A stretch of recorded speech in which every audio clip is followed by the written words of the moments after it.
So it's time to have a chat. These days there is so much pressure to go viral on social media, but is it really the answer? Is going viral really all it's cracked up to be? That's what we're here to talk about today, so sit back with your sketchbook, relax with some crochet, or just sit down with a cup of coffee and let's talk about it right after this. I got a very exciting order from BPS or GSJJ of some pins and keychains for me to take a look at and show you guys, and I'm so excited about how they've come out, so let's unbox them together.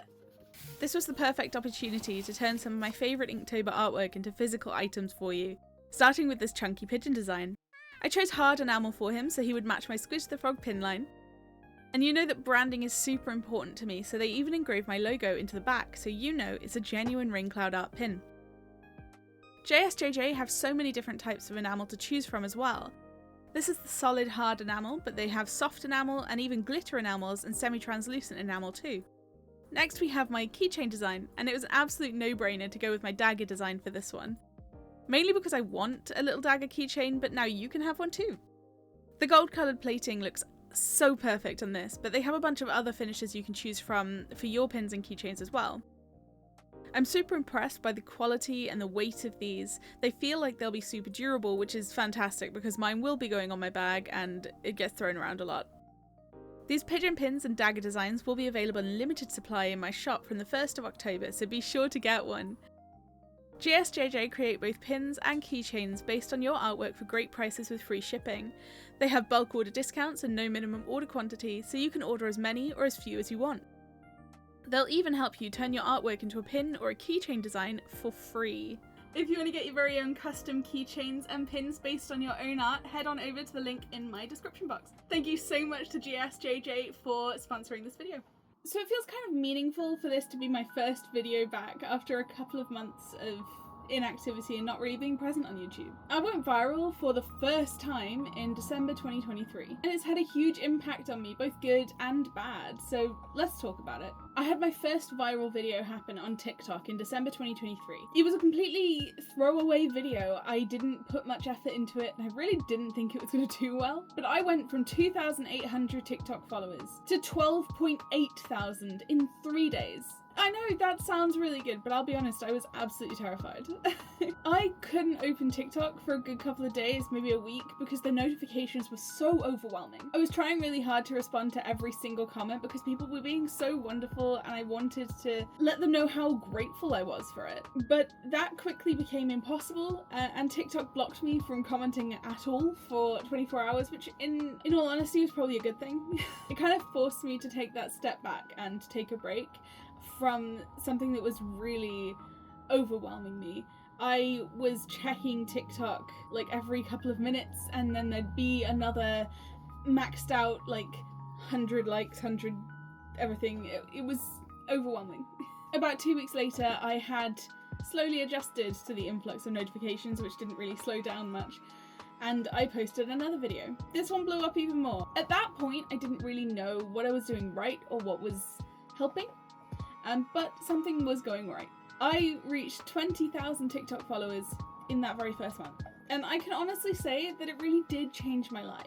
So I posted that same video to Instagram about a week and a half later, and it did just as well. And then I posted it to YouTube Shorts a little later again. I'll be honest, Shorts is brutal, and I was scared of getting hate. It did pretty well on Shorts, but on Instagram it did incredibly. My following on Instagram went from a little over 1,000 to 10k in a week, and within a month it had surpassed my TikTok growth, which surprised me because I've always found TikTok the easier place to grow. Instagram I always struggled with, so the fact that I was suddenly beating my TikTok growth on Instagram, wild to me. But the big question is, 9 months later, did it last? For about 3 solid months, my notifications didn't really stop. It took me a while to adjust to this new world that I was suddenly in, but although I joined the TikTok Creator Fund, I didn't really make anything on it. I've actually only just managed to withdraw the very first £20 I've made through the TikTok Creator Fund, and that took me 9 months to make. So if you think that everybody on the Creator Fund is making bank,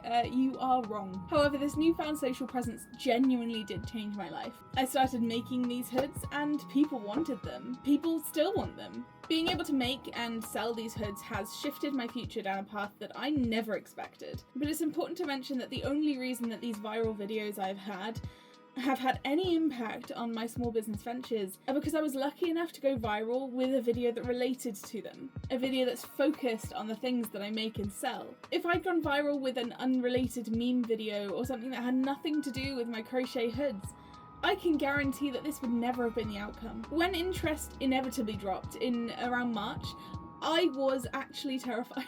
I'd had like 3 or 4 months of this newfound success. I was finally making enough money through my crochet to pay my bills, and I was suddenly making nothing. I was terrified to try anything different. I was scared of going back into my paintings that I love to do and that I really wanted to rebuild. I was scared of even making crochet that wasn't hoods because people discovered me through the hoods. And it took me a good few months to finally feel comfortable venturing out and making other things. I spent some time at this point reevaluating my own mental health and my small business and really thinking about what I wanted from it and really considering how I was going to be able to get there. I knew I couldn't keep going at the pace that I was. So if I'm honest, this drop in interest was a good thing, albeit absolutely terrifying at the time. I realised that there was absolutely no sustainable way for me to keep making 20 shop hoods a month along with 20 commissions. I'm not a machine. After that initial 4 months, the growth slowed a lot. I was still growing on social media, but it was far, far slower and nothing like the pace I'd experienced.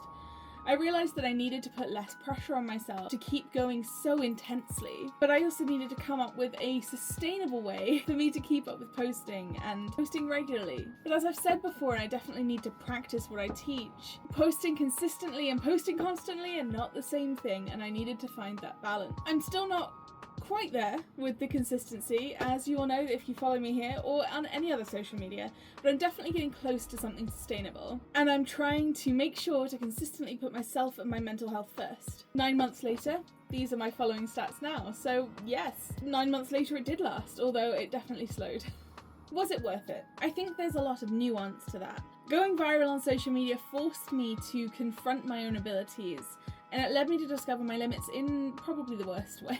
But I think that ultimately it was a good thing. There have been times in the past 9 months where I've really had to give myself space and find harmony in myself. I've had to become attuned to when I feel myself start to burn out, because if I go too far, then it'll take so much longer to get myself out of, and it'll be so much more detrimental and damaging to my future. The hate is another thing that I think it's so important to talk about. I don't think anything can really prepare you for the kind of people that come out when you get a viral video. Luckily, TikTok's comment filtering is pretty good, but the odd one got through, and while I was still learning, some of that truly hurt me. I've become a lot more hardened to it, I've got a thicker skin, and it's not so bad now, but they still have an impact, and I still can't really comprehend why it makes people happy to bring other people down so heavily. So is going viral the key to success? No.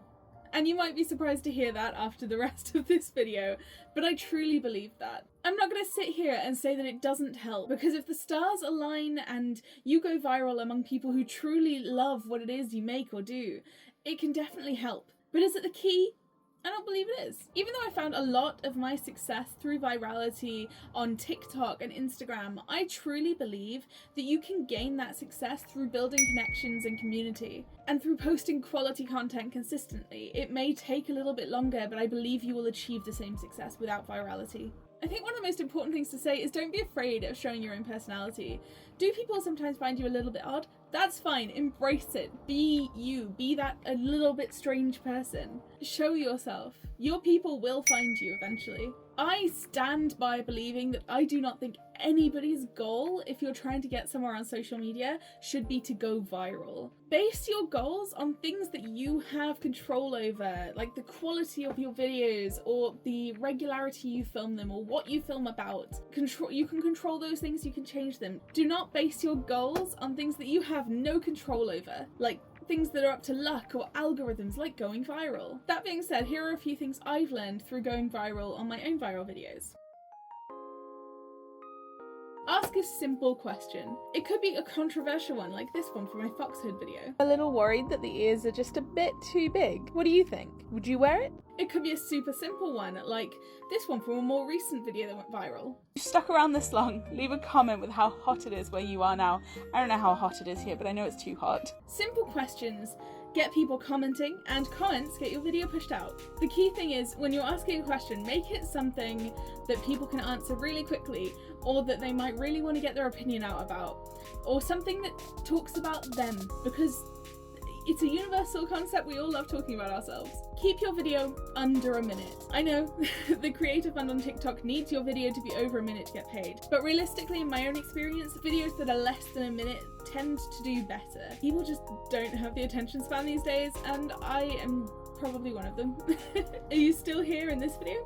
Well done. Chop it up or speak fast, or both. Much like the last point, you need to get to the point quickly or people will just scroll on by on platforms like TikTok or Reels. Chop the video up. Get rid of any gaps where you are not talking or making a point. And don't talk too slowly, because people don't like that anymore. And finally, show your face. I know so many of you will hate this one. It's scary. It's a terrifying step to show your face on social media, and some people don't want to do it, and that's fine. It's not absolutely necessary, but it definitely helps, and I can promise you it makes a difference. People relate to other faces, and also when you're scrolling really quickly, they'll recognize a face as something they want to see much quicker than they might do a piece of art. So in conclusion, while going viral definitely helps, and that is undeniable, I truly don't believe that it is the only way forward or even the best way forward. Keep creating, keep making, keep being wonderful, and your people will find you. Have you ever gone viral before? Is going viral your biggest goal? And have you ever left a hate comment on a viral video? Let's discuss in the comments below. I truly hope this video helped you to feel a little less hopeless, or maybe a little less overwhelmed about making content on social media. Have a wonderful day.